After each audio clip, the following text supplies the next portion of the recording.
יד, אבל כדי שהוא ישלח יד אחת, קצת כלפי מעלה, ועודד את היד להתעורר, תגיעי לו ביד עם הצעצוע.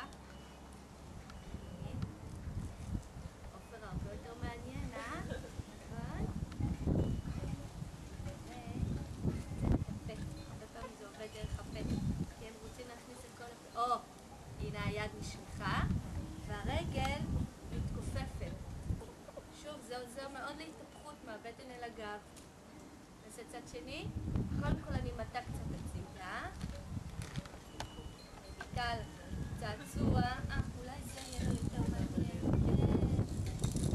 נורא מעניין פה בחוץ. מגרה את הפה, מגרה את היד, יוצרת קשר בין הפה ליד אל הצעצוע.